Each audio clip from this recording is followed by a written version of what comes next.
We are so often taught when we are growing up that we are meant to pursue joy, right? And that something that is close to pain or sadness or hurt, we learned growing up that we're supposed to suppress it, not feel them, but instead just pursue joy and happiness, right? But here's the reality that happens when we do that.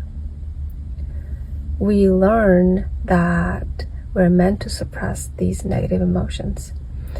But the reality is also that when you become open to experiencing pain, the sadness, the hurt, the traumas, right?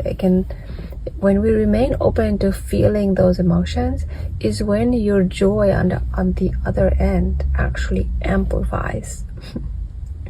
But otherwise, if we suppress our emotions, our negative emotions, then our joy, we will do bigger things. Maybe we will buy more clothes, more shopping, more, like things or anything, like relationships. Like we will pursue all of these things in the desire of wanting more joy. But the level of joy doesn't increase. That's the thing.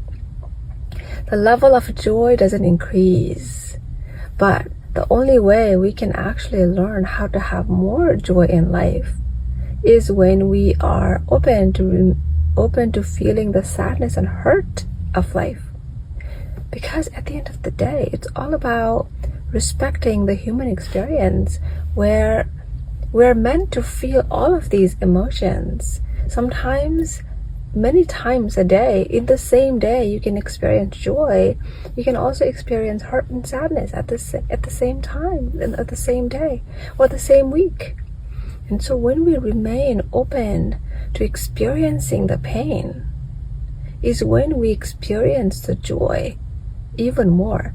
And our perceived way of maybe, that dress or these things will give me more joy. Actually, you realize that you actually don't need to do that.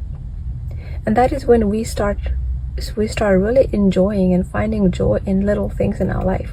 Coffee, tea, a warm blanket, right? Like things like that.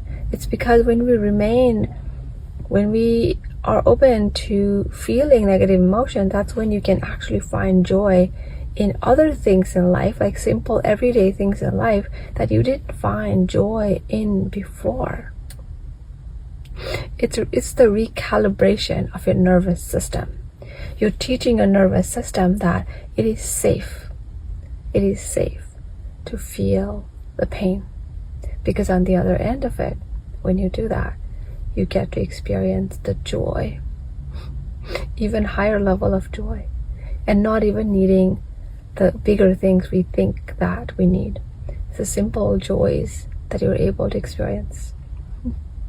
It is a fascinating journey of human life, knowing that it's okay to feel negative emotions, and the deeper we feel negative emotions, the higher level of joy we also experience.